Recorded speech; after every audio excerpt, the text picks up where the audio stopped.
Dikulum-kulum, dikunyah-kunyah. Assalamualaikum semuanya. Nah, untuk Kak, perkenalkan nama saya Mega Nuraini. Saya Uli Muhammad. Nah, kami di sini tuh mau mewawancarai Kak Ibnu karena ada tugas dari Restu, yaitu tugas guru PAI untuk mewawancarai siswa berprestasi. Kenapa sih kita pilih Kak Ibnu? Karena Kak Ibnu ini terkenal banget di sekolah ini dan prestasinya itu banyak banget.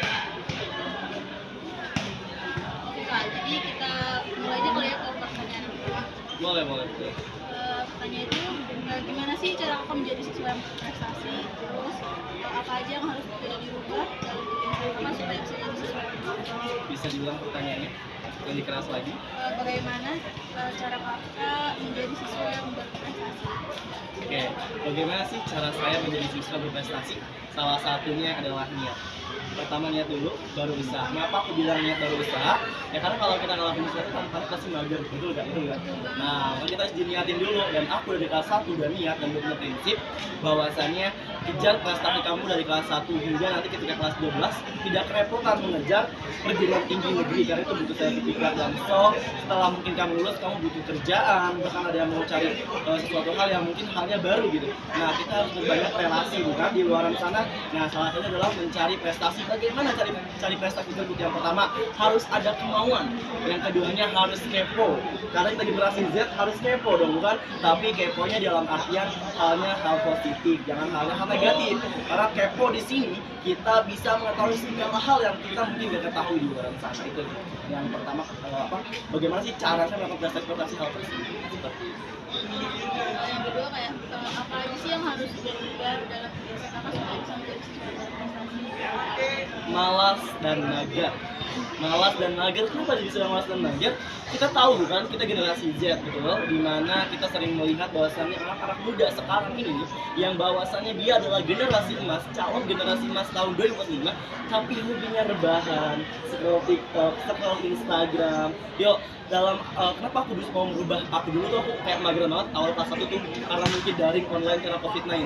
Jadi kita mau gak mau harus kayak di rumah rebahan, setelah daring tidur lagi gitu. Nah, aku ubah habit jelek aku itu menjadi gimana caranya aku bisa punya prestasi di sekolah dengan catatan tadi kepo, harus kepo, kan harus kepo, tapi keponya dalam artian dampaknya positif. Ya aku ubah itu adalah magernya aku, malasannya aku gitu. Aku ubah semuanya gimana caranya itu agar bisa memanajemen waktu dan akhirnya bisa mendapatkan apa yang aku mau. Untuk poin yang ketiga ya Kak, apa sih yang Kakak rasain nih setelah jadi siswa berprestasi? Rasa ya, alhamdulillah pasti rasanya itu ada dan senang dan pastinya ya. Karena siapa sih yang nggak senang ketika kita mendapatkan sebuah prestasi dan itu pun hasil dukungan dari diri sendiri dan hasil dukungan dari orang tua, guru-guru dan bahkan teman-teman setempat atau sekitar yang bisa mensupport kita gitu dalam hal itu. Jadi kita lebih semangat banget nih prestasinya ya. Senang banget ya. Kayak wah kita bisa sampai proses ini aja udah senang banget karena nggak semua orang bisa. Sekian pertanyaan dari kami. Nah, sebelum diakhiri, ada nggak kata-kata motivasi buat orang-orang yang di luar sana itu yang kayak nggak pede buat memulai sesuatu? Kata kuncinya nggak percaya diri ya. Iya. Nah, buat kalian generasi emas atau generasi Z di tahun 2024 ini, kita tahu bahwasanya kemarin adalah yang lalu 2023 dan di 2024 kamu harus punya resolusi baru ke depannya seperti apa. So, motivasi aku hanya satu, ikuti proses, ikuti alurnya, jangan banyak mengeluh karena sebuah proses tidak akan pernah menghasilkan hasil. Kalau kamu nggak percaya diri, bangunlah integritas di dalam diri kamu, bangunlah personal branding di dalam diri kamu. Gimana caranya kamu bisa memfasilitasi diri kamu dari secara internal maupun eksternal. Jadi buat kalian yang masih rebahan, buat kalian yang masih scroll TikTok, scroll Instagram, yuk bangun. Masih ada impian kamu masih punya harapan keluarga, betul? Kamu masih punya harapan cita-cita dan lain-lain. Yuk bangun, mari raih prestasi kamu di masa sekarang sebelum kamu menyesal di masa selanjutnya. Itu yang dari aku. Nah, itu guys motivasi dari Kak Ibnu buat kalian yang nggak pede.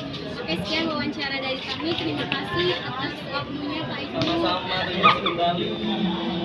Wassalamualaikum warahmatullahi wabarakatuh.